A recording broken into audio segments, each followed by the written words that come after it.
every time you manifest your specific person, every time you're in the process of manifesting your specific person, whether it's a person you know, a celebrity, or whoever you want, a person you have a past with, or even if you're trying to manifest money, the most important thing when you manifest anything is to manifest from your identity, because actually that's what manifests. Your identity manifests. And what is an identity? The identity is the total sum of your assumptions, your beliefs, and your identity. You have a different identity in every category of your life. So many of you can manifest easily money, but are struggling when it comes to a specific person, or they can easily manifest a specific person and they're not so easy to manifest money. Now, how do you understand in which identity you are? Because the identity being the total sum of your assumptions and your beliefs, you kind of tend to believe that you have to switch every thought, you have to flip every negative thought.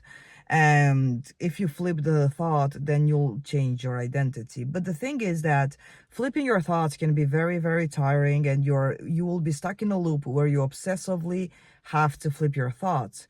But what happens when you start flipping your thoughts? You're doing it from the identity that thoughts do manifest, and I don't have the power to change them. So I'm afraid that this thought right here is going to manifest an outcome that I do not like. So what you actually do is you are going to start your way from up down. So you're not going to flip-flop every thought. You're going to observe your thoughts, see where they take you, see what they have to say. Because thoughts in themselves, they don't have the power, they don't have the ability to manifest without your consent. And how do you understand whether you have given your consent, your permission to a thought to manifest? It's when you believe that it is true, when you believe that this is the only end outcome. So let's just say, for example, if you do have a high self-concept about your specific person and you say, I know I'm the prize, I know I'm chosen, but I'm afraid I'm going to lose them eventually for this reason. Now what happens is that when this thought comes, you trust it, you believe it, you put your faith and you put your trust in it. Therefore, that's why eventually this thought, which turns into an assumption, which later turns into a belief, this thought is manifesting because you believed in it, not because it has any power of its own. So what do you actually do when your thoughts come in your mind? What do you actually do? You don't do anything. You just observe them. It's like, let's just say, for example, your thoughts that come into your mind, observing them means that you have a, how it's called, like, how is it on TikTok and you have the For You page? It's For You page and it presents you with different kind of videos. It doesn't mean that you're gonna sit around and listen or look a video from the beginning to the end if you don't like the video. You're not going to entertain the video, or you're not going to even interact with the video. So this is the same way you do with the thoughts that you do not like. You know they are just like the For You page, because creation being already finished, your subconscious mind, your mind contains all the thoughts, all the ideas. Everything has already been created. So you are going to observe many ideas. This doesn't mean that the idea is going to be true, unless you give yourself permission, unless you give the permission for the idea to be true. Because to be honest, you're the only one giving permission to the ideas to manifest in your reality or not. They cannot manifest without your permission. Now, you treat thoughts like it's For You page. You just observe it. If you don't like it, you just, how it's called, you just go over. You don't look at it. You don't entertain it. You don't trust it. Now, leaving aside this, so you don't start flip-flopping your thoughts like a maniac, because this is complete insanity. This is you showing yourself that you're afraid of a tiny little thought. You act as God and you switch to the page. You don't care about that. You don't care about that video, that thought. So back to my main idea. You manifest from your identity. And in my opinion, just to make the law of assumption easiest, there are two identities. There are two main identities. There's the identity that I either get what I want or I don't get what I want. Now, how do you observe yourself? Whether you're in the identity of I do get what I want, which is living in the end. By the way, guys, living in the end, you are always living in an end.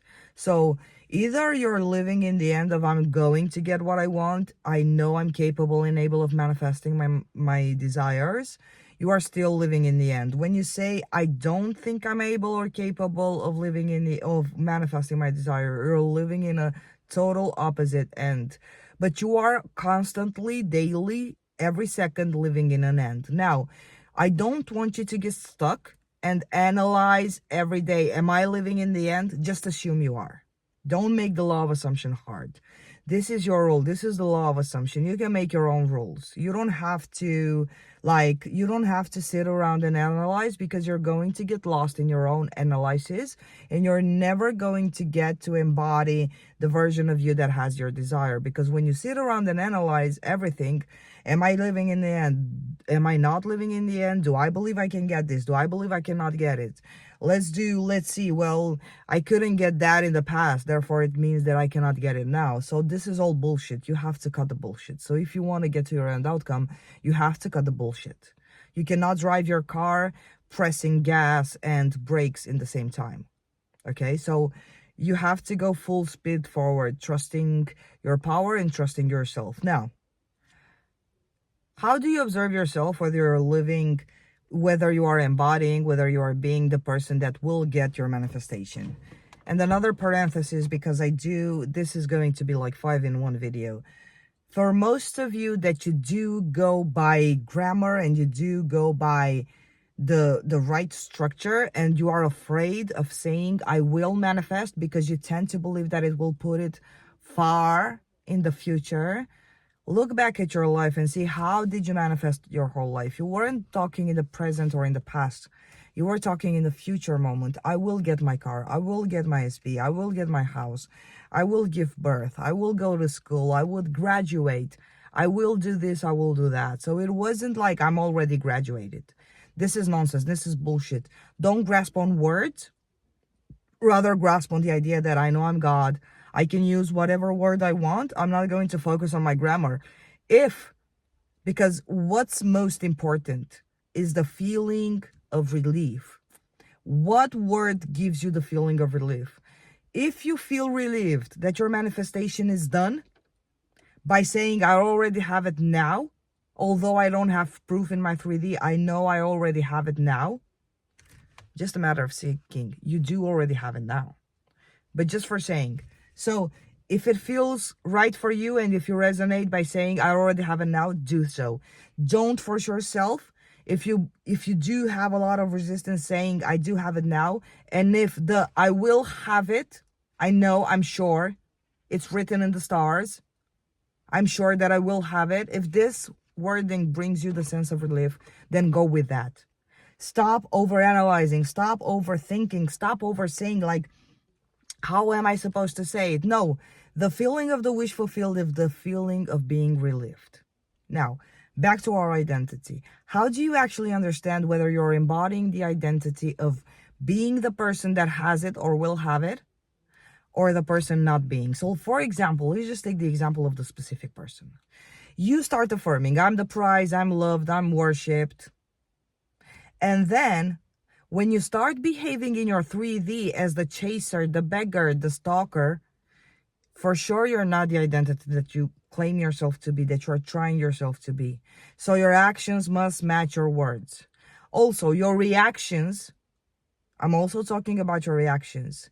You observe your reactions. So when you say, I'm the catch, I'm the prize, whenever you see your specific person, maybe just talking friendly to someone, if you're starting to get triggered, it means that you're not the identity, that you're the prize, you're loved, you're worshipped, you're chosen. And you first of all forget that they don't have free will. So what do? You observe the identity and then you shift. It's easy as that. Like, you just observe it. You observe your reactions. I'm not saying analyze. I'm saying observe. Observing is a total different thing than analyzing. You don't analyze shit. You just observe it and you draw your conclusions. That's it. That's it. So what do you do if you reacted in the 3D to a circumstance? You do nothing, because all creation is finished and you get to choose who you are in the right second. So even if you have reacted to a circumstance, you gently remind yourself that I'm in control. So you gently subtract yourself, you retract yourself from the identity. Let's just say, for example, you saw a specific person talking to someone else and then you got jealous. You forgot for a second they don't have free will. They adore you more than you do. They want you and only you because there's no other choice, because you're the only source. Let's just say you forgot about it. It doesn't matter. You reacted. What do? You don't start beating yourself up. You don't start buying into the conclusion of the 3D circumstance, because the 3D circumstance is neutral. It's not the 3D you must fight. It's not the 3D you have to ignore. It's the opinion you have upon a circumstance that you must reject or accept. Because the 3D is neutral, the same circumstance can mean different things viewed from different perspectives, viewed from different identities. So you've reacted, everything is good, it doesn't matter, you're a grown-up, you're an adult. You can easily reject to behave as a victim. You can easily reject to not behave as a 2-year-old without free will, dragged by their mommy and their daddy, okay? That's how you understand whether you are the identity. You observed that you were triggered by a circumstance. You observed you were not in the identity. It doesn't matter. It doesn't matter. You observe it and you change it. That's it. I love you all.